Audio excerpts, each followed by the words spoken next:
If you've never woken up to a freight train parked in your backyard, blocking your driveway, and cutting off your whole livelihood, you probably can't imagine the feeling, but let me tell you, it's the kind of thing that'll make you question every single choice that got you there. Yeah, that happened. Crestwood Hills was the kind of place where the grass was always just a little too green. The mailboxes matched, and the folks who ran the HOA acted like they'd been crowned royalty at birth. My name's Marcus Reed, and until that morning, I kept my head down, paid my dues, ran my little landscaping business out of my own garage, and figured if I kept my warehouse tidy and didn't ruffle any feathers, I'd be left alone. But that's not how it works when someone like Pamela Worthington has her claws in the neighborhood. You know the type: crisp suits, a smile that never quite reaches her eyes, always stalking around with a clipboard, measuring people's hedges, and sending out violation notices for paint that's just barely lost its shine. For Pamela, my property was a blotch on her vision, my warehouse too plain, my trucks too visible, my existence just a little too real for her cookie-cutter kingdom. So when I stepped out that autumn morning, coffee in hand, expecting to start my day, and saw a line of rusted freight cars stretching across the edge of my property, well, at first I thought I'd lost my mind. The tracks ran just off my land, technically belonging to the HOA, a sliver they'd picked up years ago and forgotten about, and that train was just sitting there, unmoving, like a blockade. My work trucks were trapped. Couldn't get them out, couldn't get my crew to their jobs. Within an hour, clients were already calling, wondering if I'd turned into a flake overnight. That's when my phone buzzed with a message: HOA meeting tonight. Attendance mandatory. Discuss property compliance. No name, but I'd have bet a month's mortgage it was Pamela. So I spent that whole day stewing, calling the freight company, only to learn the train was parked there for temporary storage, courtesy of a check from the HOA. No one would move a thing unless Pamela said so. When I showed up to that meeting, the air was thick. Neighbors packed the folding chairs, pretending not to see me, and there was Pamela, running the show like always. She talked about community beautification, and suddenly the board was voting to keep commercial operations out of residential lots. Which, let's be honest, was just a fancy way to say, let's shut Marcus down. The train, they said, was just there while they reviewed my property's zoning. I watched my neighbors. Some looked sorry, some looked scared. All of them kept quiet. The vote sailed through. The train would stay. My business started to bleed out. I went through the HOA rules with a magnifying glass, praying for a loophole, until I found something buried deep.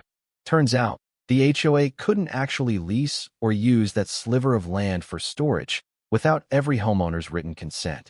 And I sure hadn't signed anything. I called a friend of mine who's a property lawyer. He laughed and said Pamela's power trip might have just opened the door to bringing her little empire down. But let me back up a sec, because it wasn't just me who'd had enough. I started talking to my neighbors. Most were still too spooked to go up against Pamela, but a few, like Clara, a retired accountant with more grit than most folks, half her age, started to listen. Turns out, she never signed a thing either, and she still had all her paperwork. As we started digging, Clara found out the HOA's records on that land were sloppy. Missing signatures, the whole acquisition rushed through with barely a paper trail. My lawyer friend said that if the original HOA paperwork was missing even one founding signature, it might be possible to force a vote to dissolve the whole HOA. Nuclear option, sure, but at that point, with the train sitting there, what did I have to lose? Meanwhile, Pamela cranked up the pressure. She started sending violation notices for my unsightly warehouse, threatened to slap liens on my place, sent nastygrams about lowering property values. She even organized some community beautification days to paint me as the bad guy. Classic stuff. But Clara and a handful of others helped me keep digging. We weren't just fighting for my driveway anymore. We were fighting for every homeowner who'd ever gotten fined for the crime of growing wildflowers or painting their front door the wrong shade of blue. Then came the twist. Clara found a box of ancient records up in her attic. And sure enough, there was the original HOA charter, and her signature was missing. The whole thing was on shaky legal ground. My lawyer friend whipped up a formal petition, and Clara, being one of the original property owners, signed it. Suddenly, the HOA had to hold a vote on whether it even had the right to exist.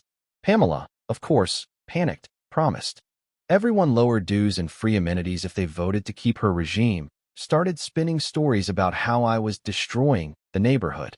She even brought in her own lawyer to argue that a missing signature was just a clerical error, but everyone knew better by then. By the time the vote rolled around, the community was split. Half thought I was a troublemaker, half thought I was the only one with guts to stand up to years of petty tyranny. The tension was thicker than the winter snow piling up outside. That night, I stood by my window, looking out at the train, knowing that everything, my business, my home, the future of Crestwood Hills, was riding on what happened next. Would the neighborhood wake up and take back their rights, or would they let fear win? So here's where I'll leave you, for now. You ever had a neighbor or a board push you too far? What would you do if your whole life got blocked by someone else's power trip? Drop your own HOA war story or your take on who's right down in the comments. And don't forget to like, subscribe, and hit that bell if you want to see how this showdown ends. Trust me, you won't believe what comes next. You want to know what happened after that vote? I'll tell you, because if you think things cooled down, you don't know Crestwood Hills, and you definitely don't know Pamela Worthington. The week of the vote was something out of a soap opera. People were whispering in driveways, side-eyeing each other at the mailbox, and every time I took out the trash, I felt like I was being watched, like half the neighborhood was waiting to see if I'd fold or start some kind of riot. I'll be honest, I lost sleep, wondering if I'd pushed things too far. I mean, what if folks just wanted their lawns and peace and quiet and didn't care about the principle of it all? But then I'd look out the window and see that freight train still parked there, casting its stupid long shadow. And any doubt I had would just burn right off. The HOA meeting for the vote was standing room only. Folks who hadn't shown up in years came out of the woodwork, and you could just feel it. The tension, the nerves, the hope that maybe something might actually change. Pamela stood at the front, every hair in place, running the meeting like she was hosting a royal wedding. She started off with her usual speech about community standards, flipping through color-printed charts about property values and the dangers of unchecked nonconformity. She looked right at me while she said that, like I was some kind of disease threatening to spread through the whole town. But then something wild happened. Clara, bless her, stood up, no microphone, no clipboard, just her little gray curls and her paper in hand. She laid out the facts, plain and clear, about the missing signature, about the legal loophole, about how the HOA never had the right to use that land for storage in the first place. She didn't raise her voice, didn't need to, just said it like it was, and suddenly, you could see people start to shift in their seats. Even some of Pamela's loyalists looked a little rattled. Pamela tried to interrupt, tried to spin it back to community safety, but the mood had shifted. One of the newer neighbors, a young guy named Sean, he'd just moved in with his wife and their baby, stood up and said, "Look, this isn't about safety or keeping the place nice. It's about someone using power just because they can."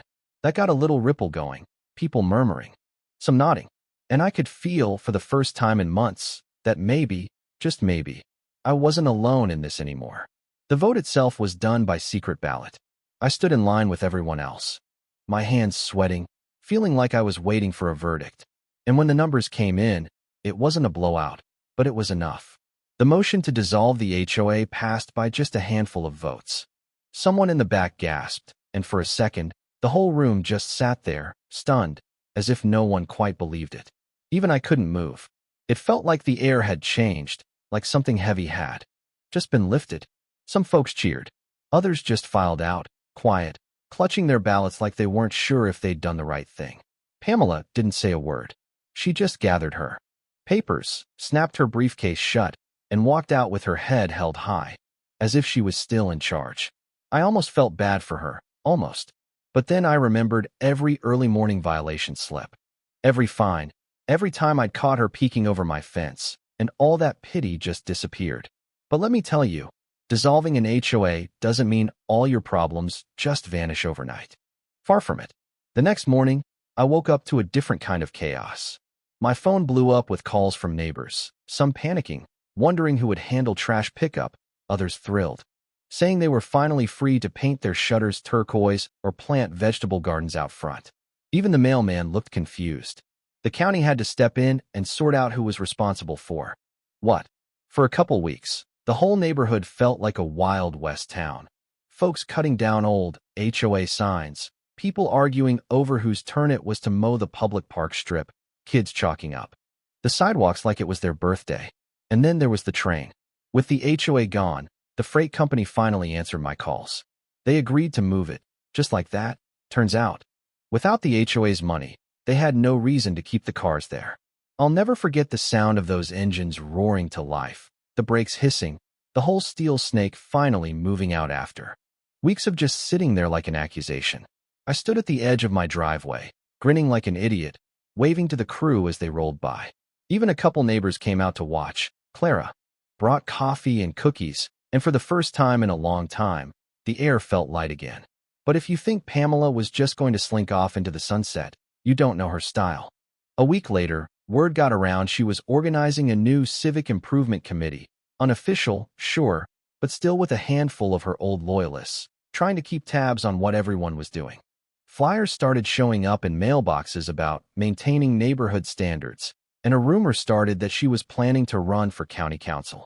Honestly, I had to laugh. Some folks never change, right? Here's the twist, though. I started getting phone calls and emails, not just from neighbors but from folks in other towns, asking how we'd done it. Turns out, Crestwood Hills wasn't the only place dealing with an HOA gone rogue. People were hungry for a way out, looking for someone to show them it was possible to stand up and win, even if you didn't have deep pockets or a fancy lawyer. And that's when it hit me. Maybe this whole nightmare with the train and the fines and Pamela's dictatorship, maybe it wasn't just about my little patch of grass after all. Maybe it was about reminding people that sometimes the only thing keeping a bully in power is everyone else being too scared to say enough. I went back to work. Business started picking up, slow at first. Then all at once, old clients came back. Some neighbors hired me to redo their yards now that they could finally plant what they wanted. Clara became a local legend. Everybody wanted her help. Untangling old HOA paperwork or figuring out what was actually legal versus what was just the way things have always been done. Even Sean, the new guy, put in a wildflower garden. And no one said a word except, "Looks nice." For a while, Crestwood Hills was a mess, sure, but it was our mess, and honestly, it felt more like home than ever. And Pamela? Well, she still waves at me. Sometimes when she drives by, tight smile, eyes never quite meeting mine. The committee fizzled after a couple months. Folks just lost interest, and last I heard, she was spending more time with her grandkids, probably plotting her next comeback. Who knows? But here's the thing. This story isn't just about rules or who gets to boss who around. It's about what happens when people remember that a community is supposed to belong to everyone, not just the loudest voice with the sharpest clipboard. I learned more about my neighbors in 3 months of chaos than I did in 10 years of living quiet. We argued. We rallied. We got our hands dirty. Some friendships came out of nowhere. Even a few old grudges got settled over barbecue and borrowed lawnmowers. And you want to know the real kicker? The only thing left from the old HOA days is the sign by the entrance, a little faded, half the letters peeling off. No one's gotten around to replacing it yet, and honestly, I hope they never do. It's a reminder that nothing's permanent, not even someone else's power over your life. So, let me ask you, have you ever had to take a stand for something that mattered? Even when everyone told you to sit down? Did you ever have a neighbor like Pamela, or were you the one shaking things up? Drop your stories in the comments. Let's get real about what makes a neighborhood a home. And if you stuck with me to the end, hit that like, subscribe, and let me know where you're watching from. Who knows? Maybe the next story is happening right on your street.